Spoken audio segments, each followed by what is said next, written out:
Et si tu pouvais utiliser tes bitcoins dans la DeFi sur Solana, eh bien c'est ce que Zeus Network propose de faire et je te le présente aujourd'hui. Avant ça, je vais rapidement me représenter. Si tu me connais pas ou que t'es pas encore passé sur ma chaîne, moi c'est Ben, ça fait plus d'1 an que je travaille avec l'équipe de Réussir en Crypto et mon rôle au sein de la formation, c'est d'aider les membres à comprendre l'écosystème crypto en réalisant des analyses fondamentales des projets. Mon but, c'est vraiment de permettre aux gens de se créer des convictions sur le marché, de comprendre les narratifs, les tendances sur l'écosystème crypto, sur les altcoins. J'ai décidé aujourd'hui de te partager une partie des analyses qu'on fait pour que toi aussi tu puisses te créer tes convictions, découvrir le marché des altcoins et comprendre le marché des cryptos en général. Donc si mon travail te plaît, n'hésite pas à lâcher un like, à t'abonner et à suivre les prochaines vidéos. Et je te mets un lien dans la description si tu veux en savoir plus pour Réussir en Crypto, pour tout savoir sur ce qu'on fait avec Seb et Quentin, avec les méthodes qu'on a développées depuis maintenant bientôt plus de 10 ans grâce à l'expertise de Quentin sur le marché des cryptos et grâce à l'expertise de Seb en macroéconomie pour créer notre méthode propre à nous qui est celle de Réussir en Crypto. Donc si tu veux en savoir plus, n'hésite pas à cliquer sur le lien juste en dessous dans la description. Maintenant on est parti, je vais te présenter rapidement Zeus Network en 4 points grâce au framework qu'on a développé nous-mêmes. Donc les 4 points qu'on va voir aujourd'hui, c'est la description du projet, ensuite ses tokenomics, ensuite sa capacité de croissance et en dernier son adoption pour à la fin donner une note sur le projet et le classer en fonction de 5 grades entre grade A et grade E et en fonction de ça dire si moi à titre personnel je prendrais une position dans ce projet ou non et comment je gérerais cet investissement dans mon portefeuille. Bien sûr je te partage uniquement le fruit de mes recherches, donc disclaimer, ceci n'est pas un conseil d'investissement, tu le sais. Fais bien tes propres recherches sur l'écosystème et je te partage uniquement ce que moi je trouve intéressant dans l'écosystème. Donc on est parti.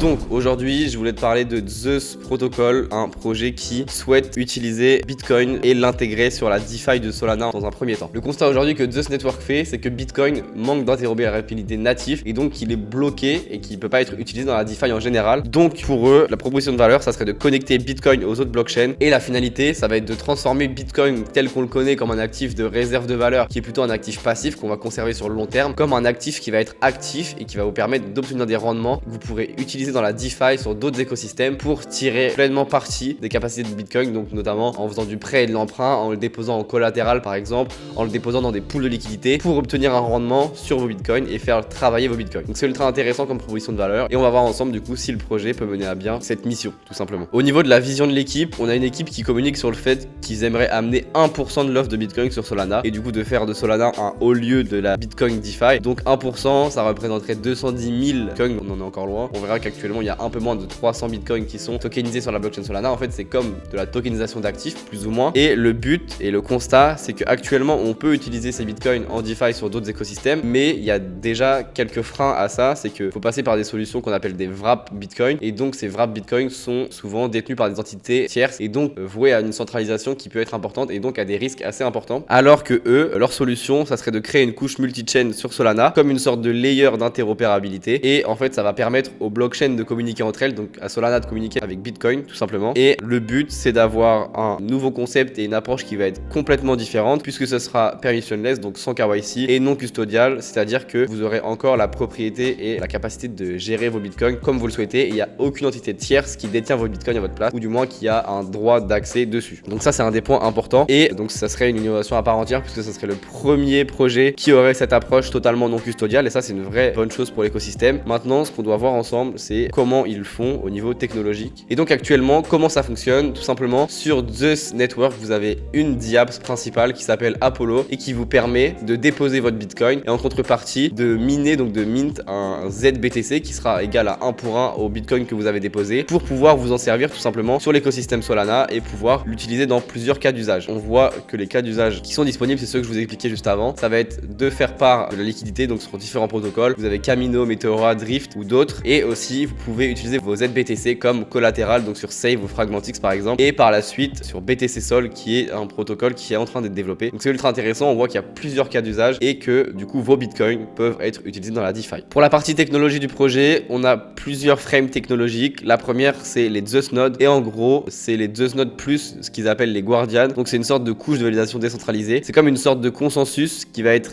exécuté hors chain, qui va permettre de valider les événements qu'on a sur Bitcoin et qui va initier vérifier les transactions correspondantes sur Solana, tout simplement. Donc en gros, ça permet de maintenir le bon ordre des transactions sur Bitcoin et sur Solana et de bien prouver sur la blockchain de Solana que les BTC ont bien été déposés par exemple en collatéral sur la blockchain BTC et que le portefeuille qui détient les BTC les détient réellement sur la blockchain Bitcoin et qui peuvent donc être utilisés sur la blockchain Solana tout simplement dans la DeFi. Et ensuite, on a deux autres mécanismes qui sont du coup le ZPL qui est Zeus Program Library qui est une des composantes on-chain. C'est une sorte d'ensemble de smart contracts qui va créer les liens multi-chain tout simplement. Donc ça va être pour la bonne coordination entre Solana et Bitcoin. On a une deuxième chose qui est Zeus Layer du coup qui est une partie de la composante off-chain qui est là le réseau de nœuds pair à pair de Zeus que je vous expliquais juste avant avec les Zeus nodes. Et en fait, c'est ces nœuds qui assurent correctement la liaison entre Bitcoin et Solana. Les nœuds, ils vont collecter les transactions Bitcoin, ils vont les soumettre à validation et créer les transactions nécessaires. Donc verrouiller vos Bitcoins sur la chain Bitcoin et les mint sur la chain Solana. Et quand vous allez repasser sur la chain BTC, il va burn vos ZBTC pour garder l'unicité de 1 pour 1 et pas qu'il y ait une création supplémentaire de ZBTC et que ça reste bien 1 pour 1 tout simplement.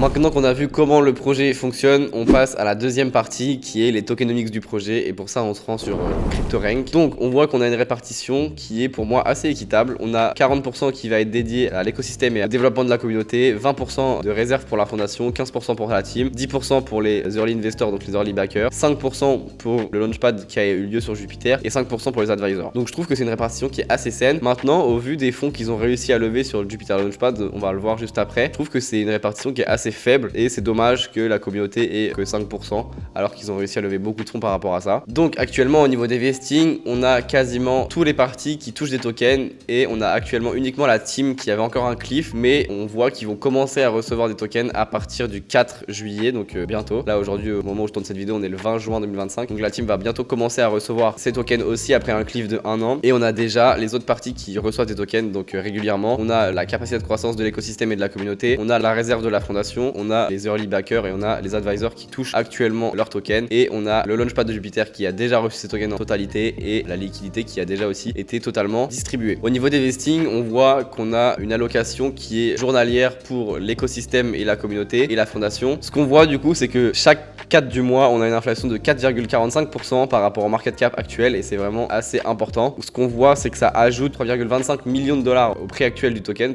de supply. Donc c'est vraiment assez important parce que ça représente quasiment 2% de la total supply au moment où on tourne cette vidéo pour un montant de 3,25 millions de dollars. C'est quand même assez important comme pression vendeuse, donc c'est à prendre en compte parce que s'il n'y a pas de mécanisme de pression acheteuse derrière, et ben on risque de voir un token qui peut potentiellement subir une forte pression vendeuse actuellement. Maintenant, ce qui est intéressant de voir, c'est que le token il a des fortes utilités dans l'écosystème, notamment ça va être un token de gouvernance du protocole plus de staking. On va pouvoir le déléguer aux gardiens pour justement sécuriser les nœuds validateurs de la chaîne et en contrepartie on va recevoir des récompenses sous forme de frais ou d'incitation en token et donc ça va être alimenté par les revenus du protocole et les émissions qui sont prévues. Donc ça c'est plutôt intéressant. Plus il y aura de Zeus stakés, plus la capacité de BTC que le réseau peut gérer va augmenter. Pour l'instant, si on regarde sur le Zeus scan, on voit qu'actuellement on a 15 millions de Zeus qui sont stake et on voit que cette capacité elle augmente au fur et à mesure. Là on voit qu'on était plafonné à 13,5 millions jusque le 12 juin et qu'on est après le 12 juin, on est passé à 15 millions et que le plafond a directement été atteint. Donc c'est qu'il y a une demande de staking et c'est que les personnes stake rapidement leur token. Donc là on a actuellement 15% de la supply totale qui est stakée, donc c'est encore assez faible, mais ça montre un intérêt puisqu'on est déjà au plafond et de ce que j'ai compris, potentiellement chaque mois il y aura une augmentation et plus il y a une augmentation, plus on pourra sécuriser et gérer en toute sécurité du coup le nombre de bitcoins qui seront déposés sur la blockchain, qui pourront être tokenisés en ZBTC tout simplement. Et l'autre mécanisme intéressant à prendre en compte sur le token Zeus, c'est que pour bridger un BTC du coup, il y a un ratio qui est exigé en nombre de Zeus stakés qui est d'environ 20 000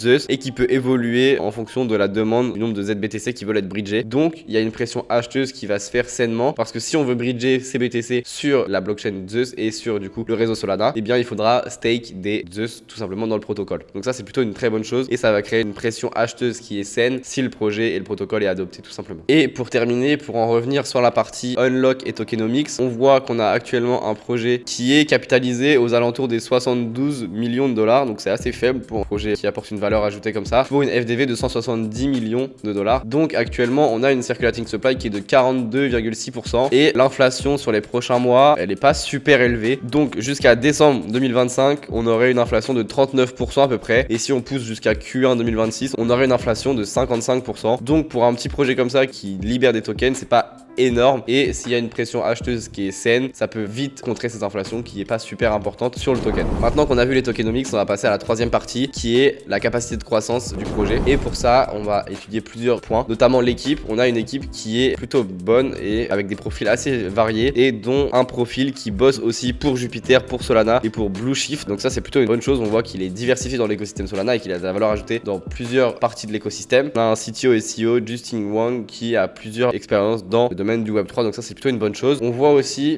qu'on a un soutien financier de plusieurs angel investisseurs qui sont plutôt très connus, notamment Anatoly Yakovenko, qui est le cofondateur de Solana, Muneb Ali, qui est le cofondateur de Stacks, et Andrew Kang, qui fait partie de Mechanic Capitals. Et le projet a levé en plus 8 millions de dollars auprès de plusieurs fonds d'investissement, donc de tier 1, et presque 29 millions de dollars sur la plateforme de Launchpad de Jupiter. Et c'est là où je vous disais que les tokenomics, je trouve ça dommage que la communauté ait reçu que 5% de l'allocation, parce que grâce à cette allocation, ils ont réussi à lever vraiment beaucoup d'argent. Donc ça fait une allocation qui est vraiment beaucoup diluée pour les membres de la communauté, alors que pour 8 millions levés, les vestings par exemple pour les seeds, c'est 10%, donc ils vont avoir une beaucoup plus grosse allocation par rapport au montant qu'ils ont levé. Et je trouve ça dommage que la communauté du coup ait pas été plus récompensée par la suite. Mais bon, les tokenomics c'était fait comme ça, peut-être qu'ils s'attendaient pas à lever autant grâce au launchpad de Jupiter tout simplement. On a aussi des partenariats qui sont ultra intéressants puisqu'on a l'intégration de Chainlink pour la Proof of Reserve pour assurer un ratio justement de 1 pour 1 de ZBTC contre BTC. On a Jupiter qui intègre le ZBTC à ses produits et aussi Fragmentic, comme je vous expliquais au niveau du liquid restaking, donc c'est plutôt une bonne chose. On est sur un produit qui peut devenir mainstream, donc on est sur un produit de niche actuellement avec une proposition de valeur qui est importante, qui peut permettre de transformer l'usage de ces bitcoins pour les rendre en tant qu'actifs et plus simplement les hold comme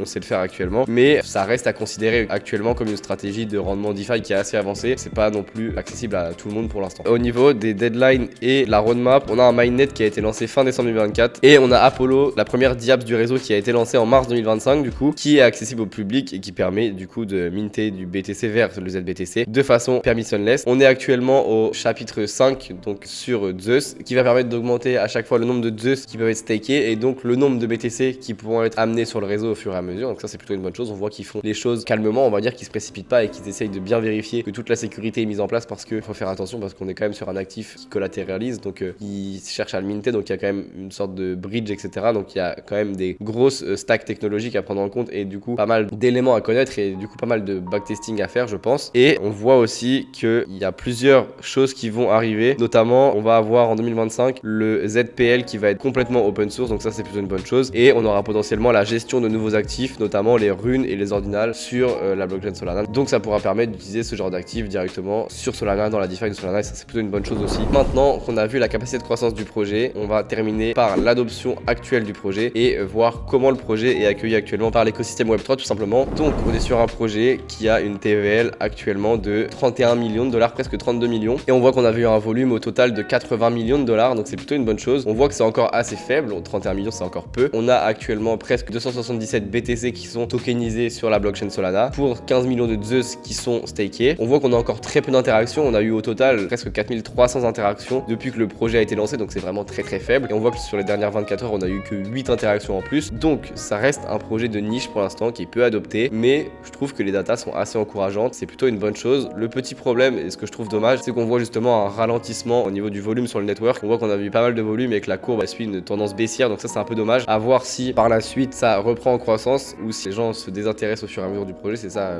le petit point négatif. Comme je vous le disais, on a actuellement environ 1900 adresses uniques ayant utilisé Apollo, donc c'est encore très faible, c'est utilisé par une niche d'acteurs et on est à l'époque numéro 7, donc qui se termine dans à peu près 15 jours, et on voit actuellement aussi les gardiens qui sont live, donc vous avez justement Animoca Venture, Mechanic Capital, Anagram, et si on regarde sur le site du projet, on voit qu'il y aura d'autres gardiens qui vont arriver au fur et à mesure, et donc ça va permettre de encore plus décentraliser la gestion du réseau via différents gardiens. Et pour ça justement, au niveau des éléments qui seront requis, il faut pour être gardien détenir au moins 500 000 Zeus, et si on veut être un gardien du coup institutionnel, c'est 5 millions de Zeus, il faudra avoir minimum 500 BTC. Donc on voit que ça va pouvoir créer une grosse pression acheteuse sur le token s'il y a de plus en plus de gardiens et si les incentives sont bonnes pour les gardiens et pour venir sur le réseau. Donc c'est plutôt une très bonne chose. Maintenant, comme je vous le disais, on est sur un projet qui est encore jeune, qui est en train de se développer, donc vigilance par rapport à ça. On n'est pas sur un projet qui est ultra adopté, mais pour moi les métriques sont assez encourageantes. Voilà, donc on a terminé l'analyse de Zeus Network, donc dites-moi en commentaire si ça vous a plu, est-ce que vous pensez du protocole et du projet, est-ce que vous allez vous en servir peut-être pour tokeniser et utiliser vos BTC en DeFi sur Solana, je suis curieux de le savoir. Donc pour nous, le projet c'est un grade A pour plusieurs raisons. Les points positifs de ce projet, c'est qu'on est sur une innovation à part entière, que ce serait de la gestion de BTC et qu'on a une forte proposition de valeur qui est d'amener ces bitcoins sur de la DeFi et pouvoir s'en servir en tant qu'actif pour générer des rendements et s'en servir sur plein d'autres domaines donc dans la DeFi. Donc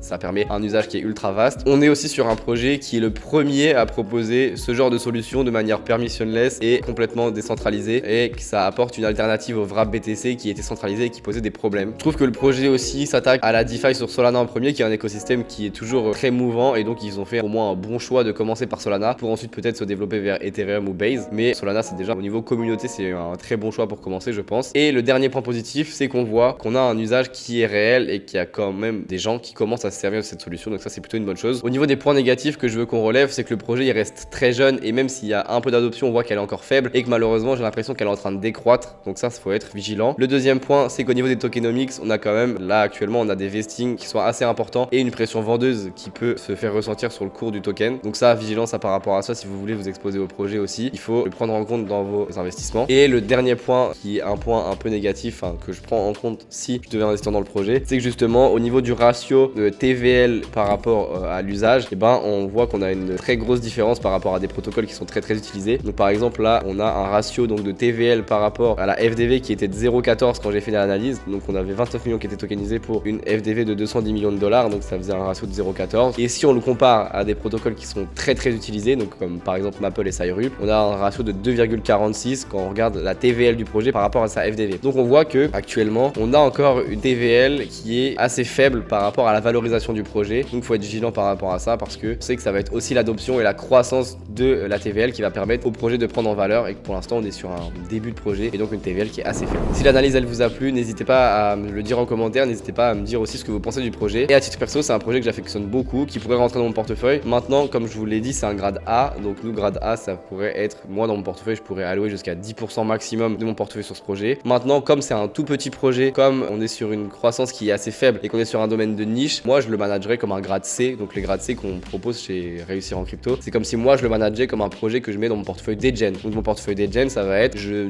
détermine une somme que j'alloue, par exemple je dis je mets 200 $ sur un projet dans mon portefeuille Degen et dès que je vois un projet intéressant que je veux mettre dans ce portefeuille, et ben j'alloue 200 $ maximum et je vais pas dépasser cette allocation parce qu'il y a quand même des risques à prendre en compte parce qu'on est sur un projet jeune et parce qu'on est sur un projet qui est risqué encore en termes d'adoption. Donc voilà, j'espère que l'analyse elle vous aura plu. N'hésitez pas si vous voulez en savoir plus sur Réussir en Crypto, le lien il est dans la description. Cette semaine j'ai analysé deux autres protocoles, deux autres projets. On a réanalysé Sei Network qui est un projet concurrent de Sui et on a analysé Lightchain AI qui est un projet que les membres voulaient qu'on analyse après leur sondage mensuel sur les projets que eux ont détectés dans le marché des cryptos. Donc voilà, sur ce, je vous souhaite une très bonne journée et je vous dis à bientôt pour une prochaine vidéo. Bye.